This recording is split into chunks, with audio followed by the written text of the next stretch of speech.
Consume cannabis in your region. This production is for adults only.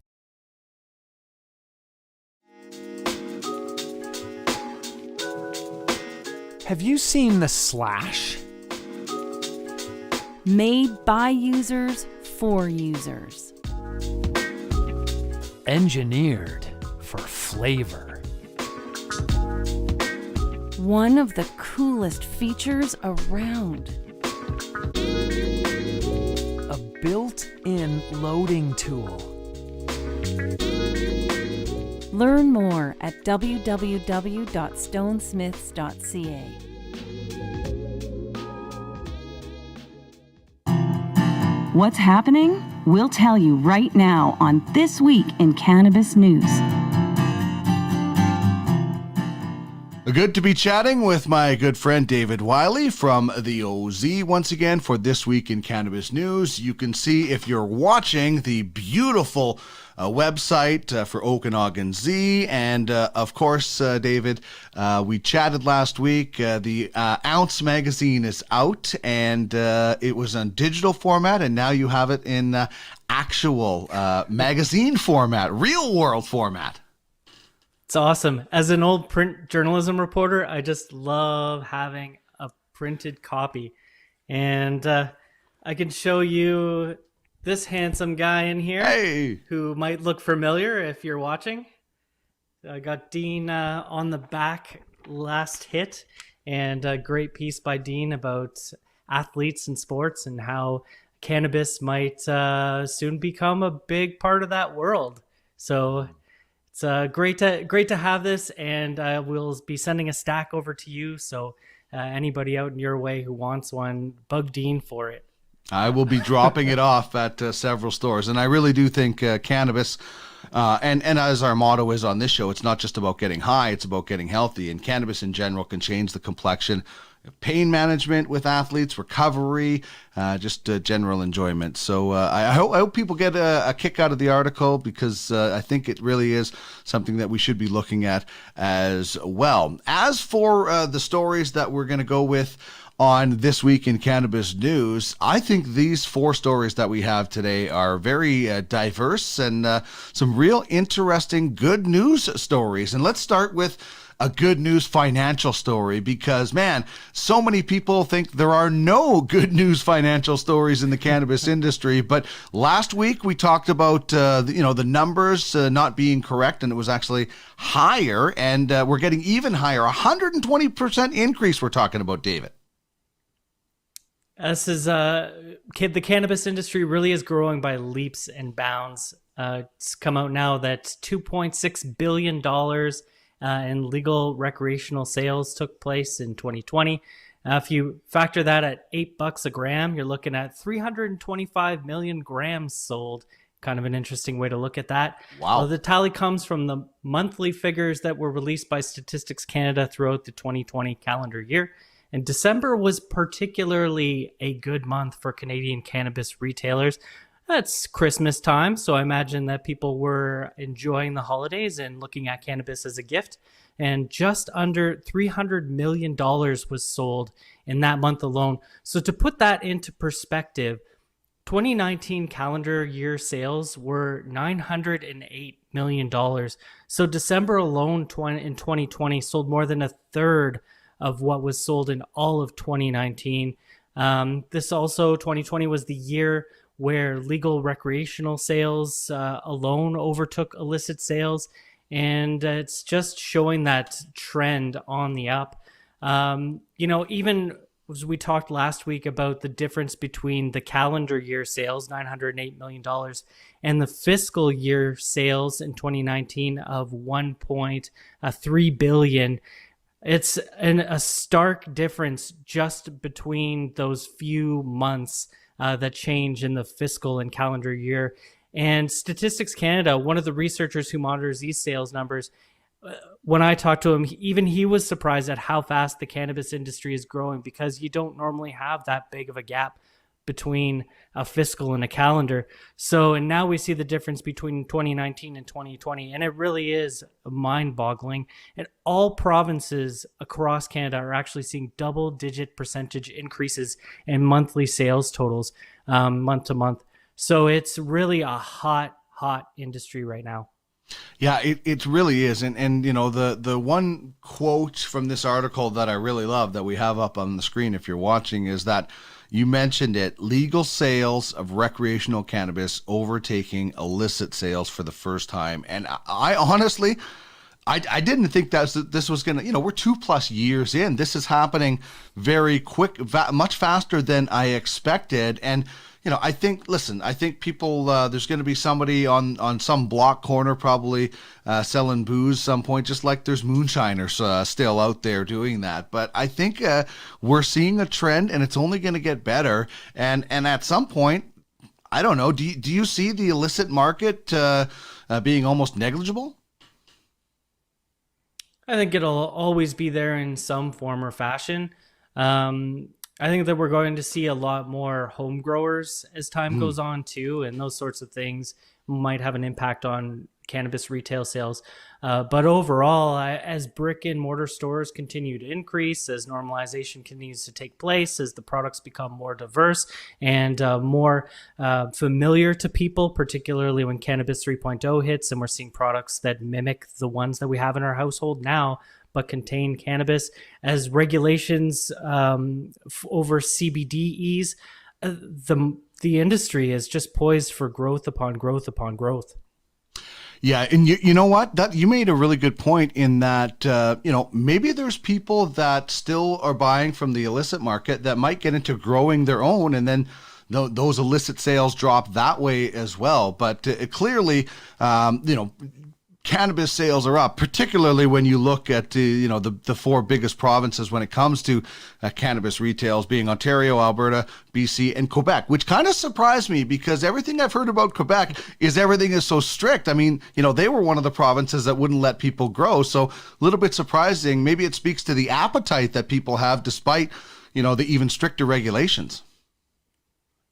Yeah, and also just the force of their population. Quebec is a pretty big area, you know, and whether you come in from a province that is friendly toward it or not friendly toward it, there are all kinds of people within every province that just love the cannabis plant.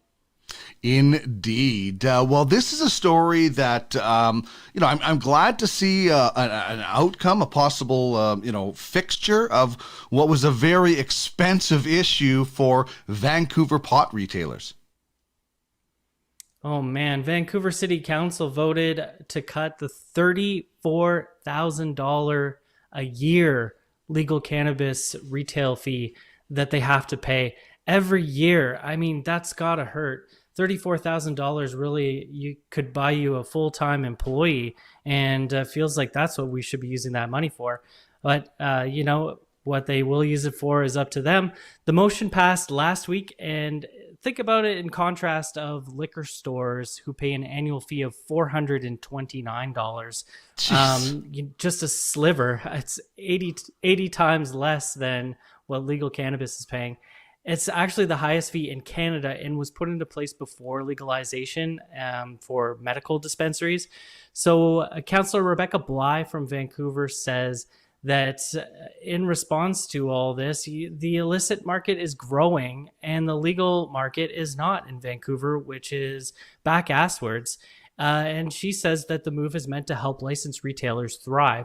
She says that she hopes that these retailer fees, once they get updated, hopefully at the end of the year, will be more comparable to the liquor store fees. And as for where that revenue goes from the fee, it's actually spent around enforcement on the illicit market. And so that's what that's being used for. Maybe that's a reason why we're seeing greater amount of enforcement in Vancouver, you know, when compared to other parts of the province here. Maybe not. As for what's happening with the next steps, city staff have been directed to come back with a recommendation before the licenses need to be renewed again December 31st, 2021. So they have some time to figure out what that fee is going to look like. Well, the kind of the really encouraging thing about this is the vote was, I think it was unanimous. I think there was one absentee counselor, but everybody was in favor of this, which is encouraging because, as we've often said on this program and many others, is the cannabis industry doesn't want any special treatment. This one equal treatment, right? Like, we're not asking as an industry to bend the bylaws. We're just asking us to put us on the same level playing field as everybody else so that we can also be able to feed our families and things like that. And so this is a good step, and hopefully there's more steps. You and I have talked about it, whether the Canada Health Act and the regulations and the restrictions. They just want level playing field. And Vancouver City Council looks like they're putting retail stores in the industry of cannabis on that level playing field with this move. And who gets hit when these fees are so exorbitant? It's the consumer. Yeah. Of course the retailers suffer. At the end of the day, it's the consumer that pays the price for that fee through the price on weed. And yeah, as that counselor said, that doesn't do anything to combat the illicit market. Yeah, indeed. All right, we have talked about some kind of innovative companies and different things in the past, and this is a story that just warms my heart. Like, this is amazing. And I've had a few really environmentally conscious LPs from out east on my program already, and I've actually already reached out to this company because I love this idea so much. So tell us about what this Nova Scotia cannabis company grower what they're doing. Nova Scotia cannabis producer Aquilita. They're using ocean-sourced plastic containers for their cannabis products. They're based outside of the Atlantic coast city of Halifax, and they're making the recycled cannabis containers through a partnership with Sana Packaging. The first order of containers were made using 2 tons of plastics reclaimed from the ocean. Aquilita's products around the country are going to begin transitioning to this new packaging over the next few months. It's already being used on their 5-gram containers of their medical cannabis, and now their recreational brand Reef is going to start using the new packaging next month. And these are the kinds of solutions that I think people have been wanting. We've heard so much from cannabis consumers who are interested in purchasing more sustainable types of packaging. We've seen comically large cannabis packaging that's come onto the market, and some packaging that just isn't easily recyclable either. So this is a great way to do it. You're using plastic out of the ocean, and it doesn't have any impact on what the cannabis looks like, because if you're still able to ship them out to customers in those protective plastic jars, then you're not getting your buds squished in those little tiny baggies. And that's been my only problem with a more minimal approach to packaging. It just seems like this industry, and in a good way, is always kind of one-upping each other and doing something even better. And I had Tanner Stewart from Stewart Farms on, and their bath bombs, everything, including the wrapper on the bath bomb, is 100% biodegradable. And then, here comes Aquilita, and this is another great story about, I just can't believe that they used 2 tons of reclaimed packaging. It's so smart. Like, it's getting better and better. And, I love the day where we just don't have any more plastic packaging, and if it's reclaimed, then at least you're using it. But man, I would love to see the day where we're just all glass. I don't know if it'll ever happen. I doubt it, but glass is obviously the perfect thing. But when you can do something like this, I mean, for me, that would make me want to go out and support this company. And that's what the cannabis industry, I think, is. Great product, but also kind of a good story that you can get behind. Yeah, absolutely. And we're literally a green industry. I think that people around the world should be looking at the cannabis industry as leaders in sustainability. And I'm looking forward to the day where other products start to look at the way that cannabis is being packaged and sold, and use the example being set by cannabis producers in their own products in other sectors.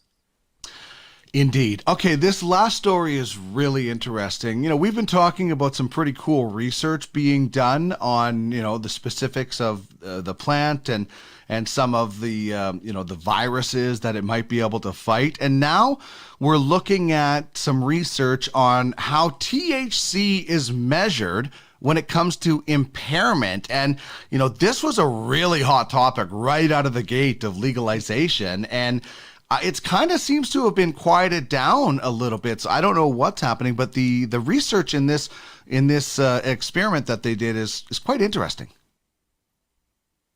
Yeah, it comes from the quest for an effective roadside cannabis test, which has been extremely elusive. Different companies have tried it, and now a new simulated driving study published this month has found that setting a limit for cannabis and driving and testing for THC in a person's mouth or blood during enforcement just aren't reliable indicators of driving impairment. This isn't the first study to do that kind of research and come to that same conclusion, but it is the latest. So we've got researchers from the University of Sydney in Australia, as well as Baltimore-based Johns Hopkins University School of Medicine. They found that these types of tests just are unable to accurately assess when or how much cannabis has been taken by an individual. And that's different from a blood alcohol concentration. The standard test for roadside stops to find out if someone's been drinking a little too much before driving. You pull them over and get them to blow into that test. Works fine with alcohol, but there's an inconsistency between impairment and THC concentrations. The authors of the study concluded that there really is a pressing need to develop improved methods of detecting cannabis intoxication and impairment.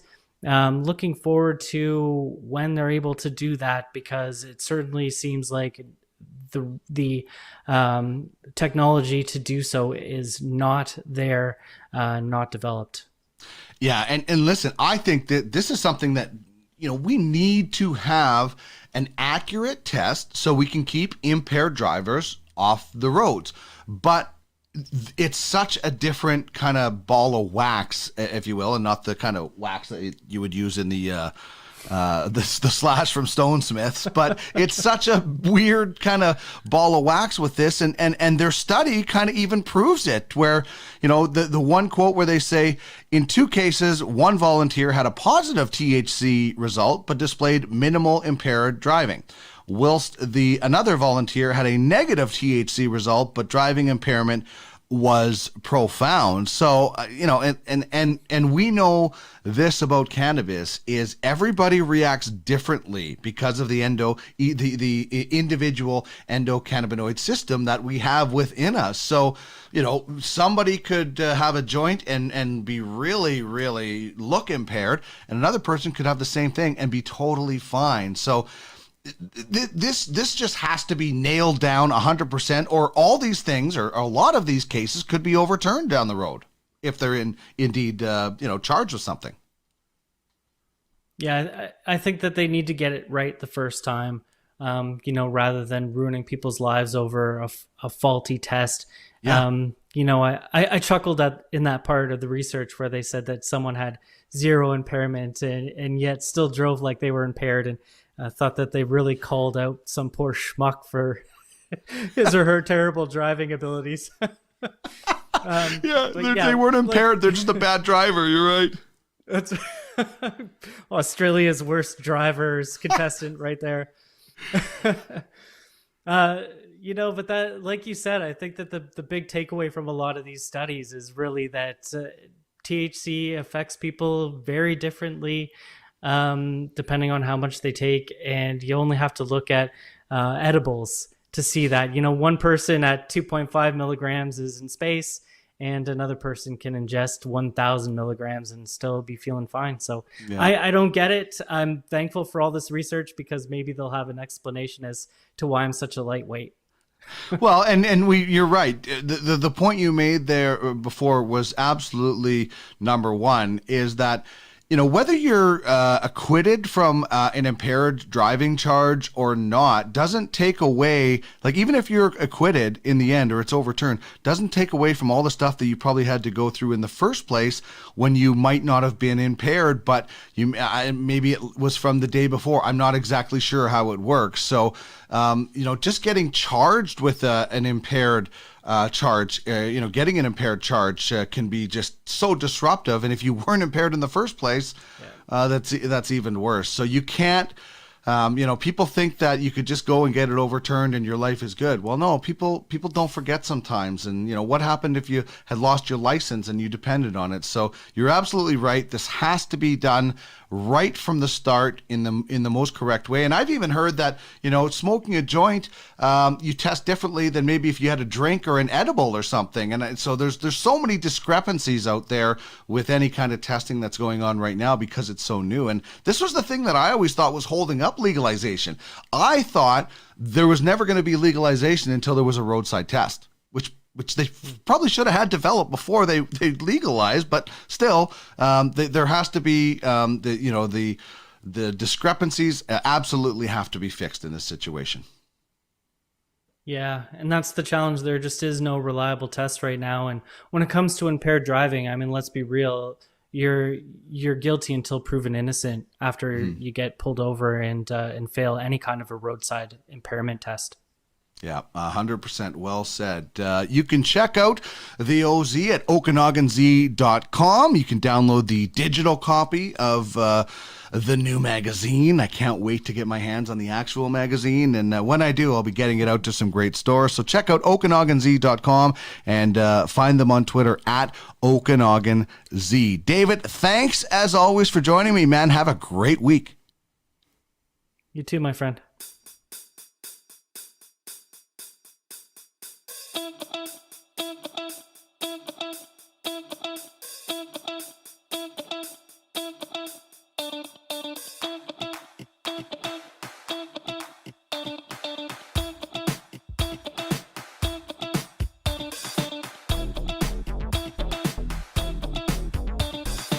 Check us out and follow us on social media at the Cannabis 101 on Twitter, at the Cannabis 101 podcast on Instagram, and at the Canna 101 podcast on Facebook. You can email us at cannabis101podcast@gmail.com.